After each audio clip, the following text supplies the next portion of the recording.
dito sa room namin. Ito yung room namin na isa. Yan.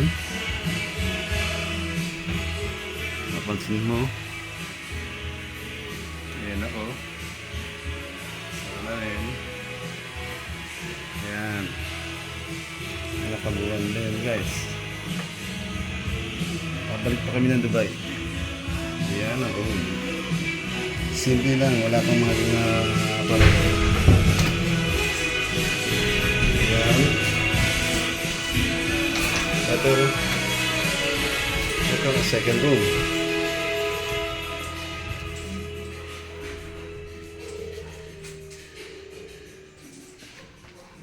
Ayan.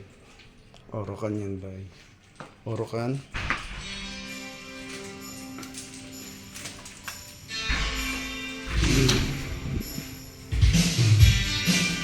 Mahaba ba yung pito? Mahaba yung pito, guys. Sorry.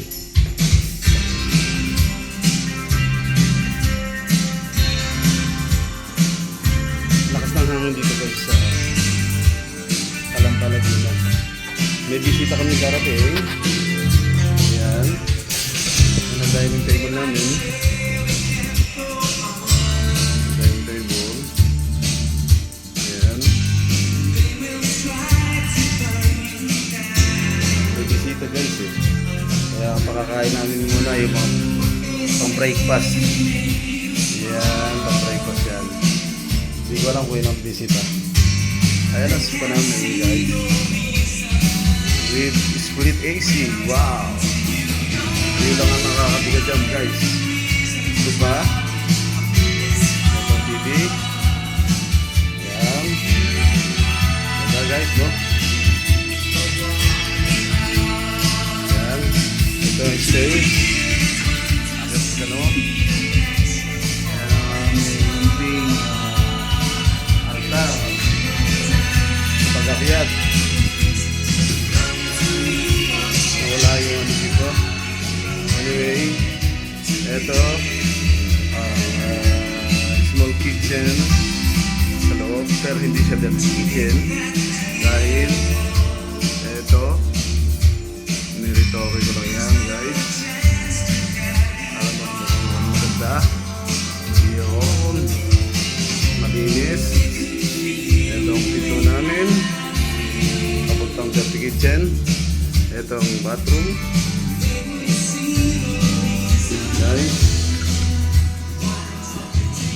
Iyan natin yun. Yan guys.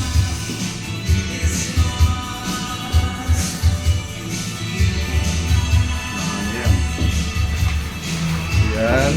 Yung shower. Mga walang tubig. Kaya ganoon. Okay na yan. Yun.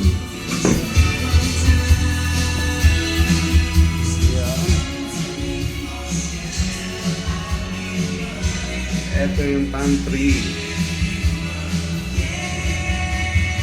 Ito yung grocery namin. Cabinet. Grocery cabinet. Magkakaroon pa yan pag na-improve pa. Sooner later. Ito ang dirty kitchen namin guys. Malaki. Kasi si Mrs. may magluto yan. Kaya mas pinalaki namin yung dirty kitchen. Kaya magtulugan.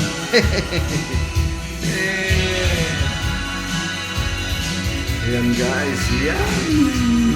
Dirty kitchen yan. Dito kami nila kumakain pagkaroon hindi. Wow! Ano yun? Hindi ko nakita yun.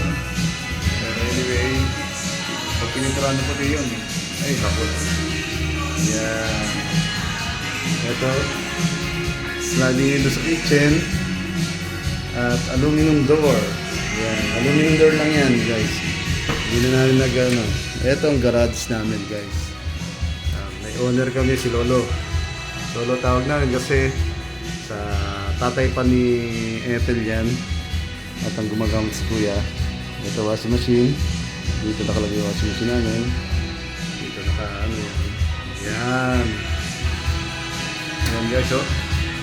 Yung ladder namin kasi time na ginagawa. Bumibili na rin kami ng mga ladder. Kasi guys na may mga maintenance. At madali guys. Okay guys. Ayan ang kabuuan